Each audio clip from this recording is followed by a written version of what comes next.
হয়ে যেও না, তোমরা ইসলামের পথে ফিরে এসো। তোমরা কেউ Congress, TMC, CPM, BJP, RJD, JDU হয়ে যেও না, তোমরা এক হয়ে ঐক্যবদ্ধভাবে তোমরা ইসলামকে আঁকড়ে ধরো। যা হোক, আপনারা এলান হওয়ার সময় শুনেছিলেন যে আমি একটি নার্সিং হোম করেছি আপনাদের সেবার জন্য। আমি যখন যেদিন থেকে আমার জীবনে আল্লাহ তাআলা আমার চেতনা দিয়েছে, সেদিন থেকে মানুষের পাশে দাঁড়াই। আর সেই পাশে দাঁড়াবো বলে একটি নার্সিং হোম করেছি। সেটি দামাইপুরের সামনে জিয়াগাছি পেট্রোল পাম্পের অপোজিটে রয়েছে। সেখানে সমস্ত যেভাবে আপনি সাধারণত দেখেছেন যে মানুষকে একটা ঢুকিয়ে দিয়ে বিশাল বিল করে দেওয়া হয়, এরকম কোনো কিছু হয় না।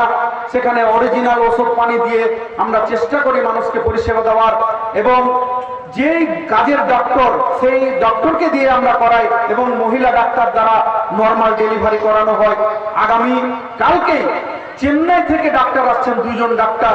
আমাদের হ্যান্ডবিল গুলো একটু দিবেন। এই হ্যান্ডবিলে লেখা আছে 2 জন ডাক্তার চেন্নাই থেকে সরাসরি আসছেন। তারা একজন হচ্ছেন নিউরোলজিস্ট, মানে আপনার কিডনির পাথর, মূত্রথলিতে যন্ত্রণা, যে কোনো প্রোস্টেটের যে কোনো যন্ত্রণার জন্য দেখবেন। আর আরেকজন আসছেন যিনি ডায়াবেটিস অর্থাৎ সুগার, হার্ট এবং লাংস যত রকমের আছে সেগুলো দেখবেন। একজন এস হরিহরা সুদান এবং অন্যজন কেপি দিনাকারান। এই 2 ডাক্তার আসছে, তাদের বেশি বেশি করে আমরা ফায়দা নিব। আমি বলেছি মাত্র 300 টাকা ফি রেখেছি। কোনো যদি গরিব মানুষ যেতে চায় তার জন্য আবার ফ্রিও করে দেবো ইনশাআল্লাহ, কোনো পয়সা লাগবে না। ওই চেন্নাইয়ের ডাক্তারকে বাড়িতে বসে বসে শামসিতে বসে দেখাতে পারবেন।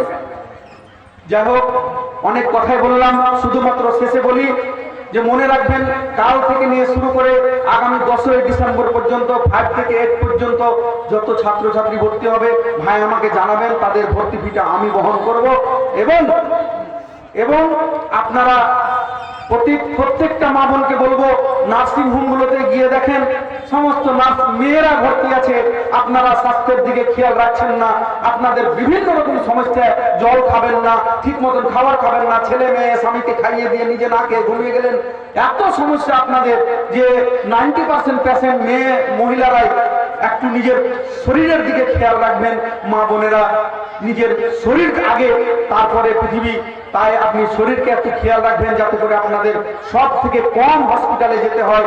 এই বলে আল্লাহ তাআলার কাছে কামনা করি যেন আল্লাহ তাআলা আমাদেরকে সুস্থ রাখেন, ভালো রাখেন, শান্তিতে রাখেন। আল্লাহ যেন এই কাফেরদের কুচক্র থেকে আমাদেরকে রক্ষা করেন। এই বলে আমি আমার কথা শেষ করছি। আবারও জামিয়া কমিটি এবং আমার সভাপতির শুকরিয়া জ্ঞাপন করছি করে আমি আমার কথা শেষ করছি। আসসালামু আলাইকুম ওয়া রাহমাতুল্লাহি ওয়া বারাকাতুহু।